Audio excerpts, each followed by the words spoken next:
Hey everyone, welcome to the Sanctum. This is Ale. So today we're going to do a review about the Black Moon Astrology cards by Susan Sheppard.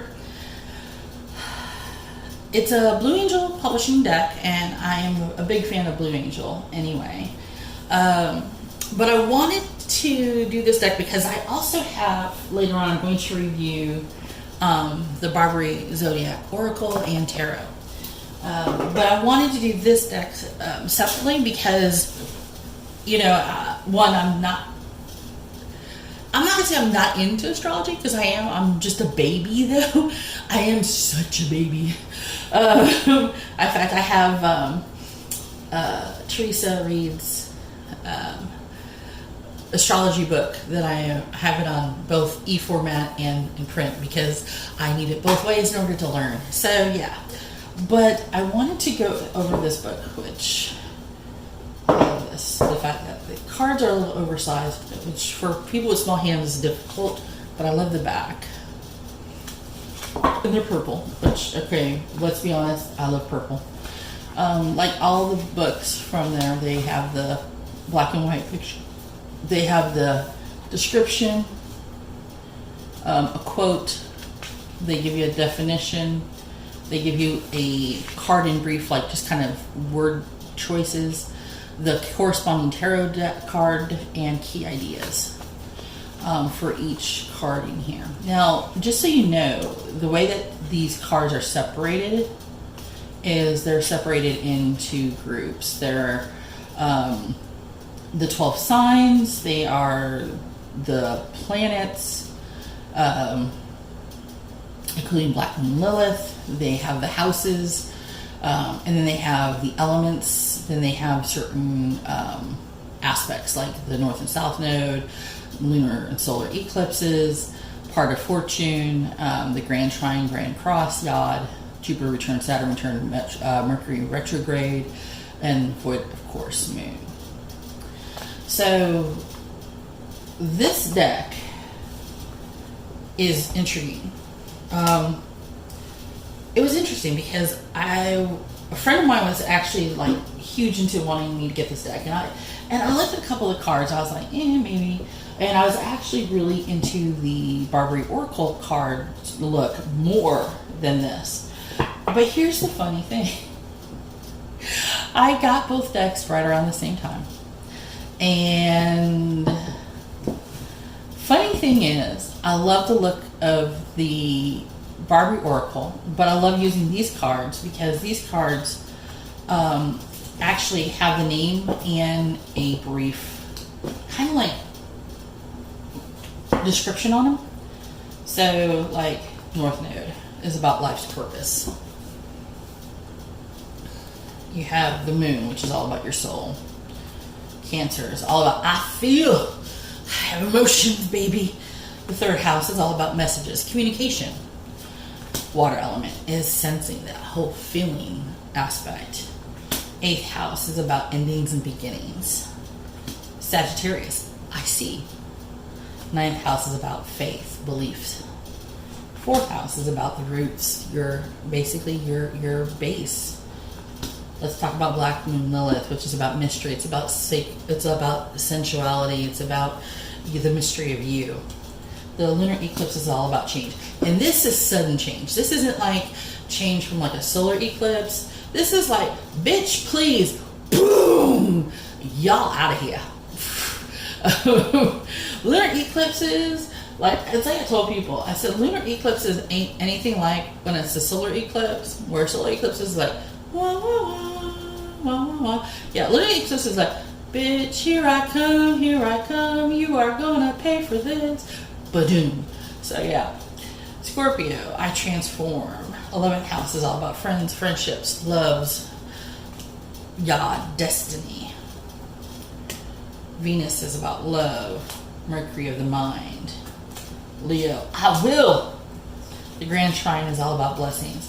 And I love the way that this is actually done. I wish they would have done more similar to this look. Because some of the cards are a little bit distracting in a way and kind of don't give me that instinctive like boom, or let me feel don't give me that kind of psychic hit. So I'm learning them, and they're getting me there. But a lot of it, like I said too, is I'm such a babe in astrology. So yeah, it's part of the process. So the little hits help me. The first house is about the body. Earth element is about stability. Second house is about owning money. Pluto is transformation. Saturn is truth. The sun spirit. South node is about life debts, past lives. Yeah, fuck you. Uranus is about genius. Void of course is about what's missing. The Saturn return is about your age. Jupiter return is about benefits. Fifth house is about creativity. So as you see, this deck is quite the deck for dealing with yourself. So if you are doing anything, any kind of work regarding wanting to know about your job, yourself, this deck is really like the shit. Like really, I did some readings for a couple of people using this deck because I wanted to work with it and see, considering I am such a novice when it comes to astrology and I can't read charts yet, I'm getting there, I'm learning. Would this help me to get a better feel for that kind of process? And the answer to that question would be yes. Oh my goodness. So what I wanted to do was to do a reading with you guys. And go through there. And yes, I'm going to do a review for the Barbieri Zodiac Oracle later. But I wanted you guys to see this deck because, like I said, at first I was like, eh. And now I'm like, yeah, I love this deck. I wish the Barbieri Zodiac Oracle had put like keywords on theirs. That would have made me happier. I may have to like put my own keywords on there. So we're going to do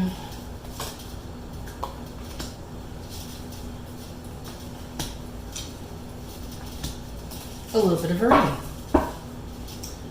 Oh damn. That was I'm already at the point of like, well, maybe not. Maybe I'll just go run away. No. I'm going to actually read it. So the interesting thing, just so you know what they do, is they talk about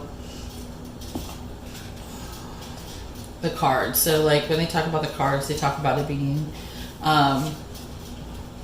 the cards are the planet and the lights are cards 1 through 11. The Black Moon Lilith is card 12. The signs and houses are cards 13 through 36. The elements are cards 37 through 40. The lunar nodes are 41 and 42. Eclipses are 43 and 44. Part of fortune is 45. Aspect cards are 46 through 48. Returns are 49 and 50. Mercury retrograde is 51 and void of course is 52. Now, they give a couple of different spreads, like here, now, and later. They do a Black Moon spread, planetary spread, Sun, Jupiter, Moon, and Saturn. You know, what is working, what is hidden, what is earned, and Sun's position, which is kind of like what we're doing.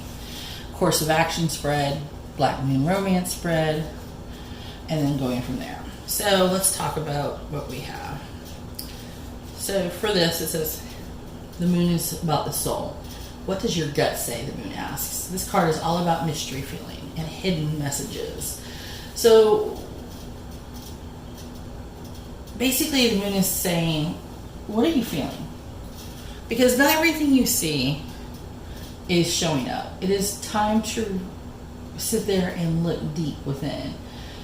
You know, this is about wanting to do things safely. It's about wanting to control your emotions because you're having trouble with them right now. It's about your intimate side. It is about the side of you that you don't always show to people because you're afraid if they see that side of you, they may not like you. Well, that's not always the case. Sometimes they need to see that side of you because then they would actually understand you and like you better for who you really are. This energy is now saying, you know, it's important not to accept any false pictures, not to misunderstand the truth. It is a huge thing about knowing that, yes, you are having emotions. Yes, you are worried about being misconstrued. Yes, you are worried about perfectly reasonable things. But it's also important for you to realize that you need to work past what's hidden and work past the emotional aspects that are keep holding you back, and go into the light to share your things. It is important for those aspects of yourself to grow, because when we get to the North Node, we're talking about the best areas to direct our talents and wills. And if we're actually hiding that aspect, our hidden self, our emotions, we're holding back, then we're not going to see the areas of our gifts. We're not going to see that our life's purpose and destiny is getting all the benefit that we need to. The North Node is where the good work done in our past lives and how it helps us now. So it talks about like certain things you found that you've instinctively been able to do, like without being taught, and people are amazed. Well, that's part of your past lives. Kind of translates over. But it's also about your life purpose. It's telling you, hey, find your family, your soul family, people who've been part of your past lives and should be part of your life now, who love you for who you are and things of that nature. It also means that when you have the North Node, it also brings about shifts and changes. It's all about your destiny. So you have soul, life's purpose and destiny. You have the fact that it is growing into who you truly are. Which is funny because the next card is all about the destiny of you, Yod. Yod is the Hebrew word. It is the eye of God, the finger of God. It is a special astrological configuration, which is interesting. It's formed by two planets that are 60 degrees apart, while both are 150 degrees from the third planet. Go figure that one out. So it makes a little pie shape. So it makes this little itty bitty pie shape right here. And we see the tree of life. And Yod is linked to the Hebrew alphabet, Yod, or Yud, the 10th letter. And it denotes humility because the energy is locked in that triangular configuration. And it causes matters to be fated. Often difficult, but not without reward. So your destiny is going to be... It's going to have rough spots. I mean, let's be honest. Life is rough. It ain't like it's not all bliss and silver spoons and happy-go-lucky. Because even people with silver spoons in their mouths don't have it all happy-go-lucky. Let's be real. But it's also about finding your own truth. And that truth may not necessarily be reflected through others. But your truth is your truth. And your truth is light. Your truth is made manifest through your life's purpose, through your destiny, through your soul. And not hiding it. And we know that those things are important to you. And we know that they are going to be those types of things that you need to deal with. In fact, we know that in order for you to reach your destiny, you're going to probably have to deal with some health issues. I know for some of you, it may be that you've been sick lately. It may be that you've been dealing on and off with some small issues. I see for some it's been like bronchial related. Occasionally for a few of you, it may be more in the back or hip. But it will get better, but you got to start taking care of it now. You can't just let it keep sliding by. So that's something that's going to be important for you guys. So let's get to our last card, which is about the lunar eclipse. I touched about it a little bit before, but we're going to talk about it deeply now. And the reason why it is important right now is that a lunar eclipse, as we know, takes place when the Earth is directly aligned between the sun and the moon. The Earth blocks out the sun's light, causing the moon to be in the Earth's shadow. And this only happens during a full moon, and while the solar eclipse lasts only for minutes, the lunar eclipse lasts for hours. So, eclipses bring upon times that seem shadowy, disordered, but they're not necessarily bad.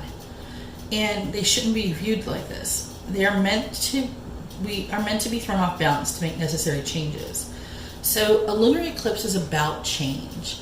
It's basically forcing you to see the light through the prism of dark.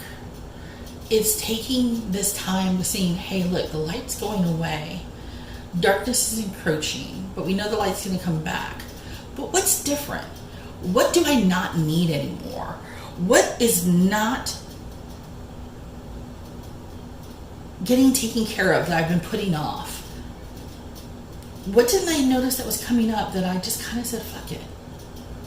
That's what the lunar eclipse is about. It is about dramatic changes that are in store for you. It is about, fuck this, all of a sudden, boom, out of the blue, unexpected changes, some that are going to take some effort on your part to get through.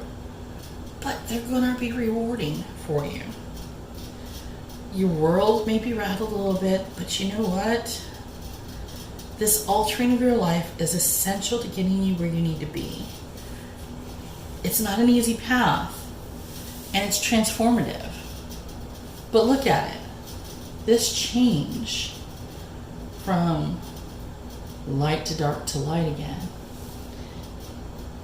is all about the moon, which also goes through phases. Remember, from full moon to the dark of the moon, waning and waxing, to your life's purpose to fulfill your destiny. So we know that this is all about shifting in cycles. It's about things that have been brewing for a while and are about to bubble over. It could be about taking a new relationship to a new level. It could be about getting rid of an old relationship, cutting it off completely and saying, you know what, I can't keep this lingering on anymore. This is ridiculous. Expect to be thrown off balance in the next couple of months. Change has been happening all this year. People have told me time and time again how their life has been changed dramatically. When I started talking about and doing my channel, and I started talking about change is coming, and the shifts are going to be in bumps and bruises and stuff, and people are like, yeah. And then as I started talking about different things, and people started telling me, oh my God, you wouldn't believe the changes I've been going through. It's not stopping. Right now, we are in a really big shift. This is telling you, you're going to have some turbulence, people. Buckle up, Buttercup. We're in for a ride. But you're going to be better for it. Some of it's going to be unsettling. Some of it's going to make you realize that you got shit that you've been fucking up on, and you need to make a bed. You got to make your bed. You got to make it better. Some of it's going to be stuff that you've been hanging on to that you just really don't need anymore. Time to make peace with it and let it go. And you may not want to because that's been your fuel for years. Well, you know what? It's been holding you back, and it's time to let it go. Poof, poof. Go away. You don't need that no more. You got better fuel now. You got good shit. You don't need that crappy nasty nuts. So, yeah. So this deck is quite heartfelt and invoking, and I love it. I like I said, it's definitely astrological in nature. It does make me think more. So I do give it about 6.5 out of 7 chakras. I do recommend it definitely. If you are into astrology, it's definitely definitely deck I recommend you do get, especially if you are someone who knows astrology well. This will just basically work in harmony with everything you already do. It's great for like a card, just to pick one for today, each day, just to give you a grounding thought for the day. I love it. So definitely. So give it a whirl. Again, it's by Susan Sheppard. It is a Blue Angel deck. You can buy them online through Blue Angel or through one of their many outlets, depending on where in the world you happen to be in. And until next time, Bendithian.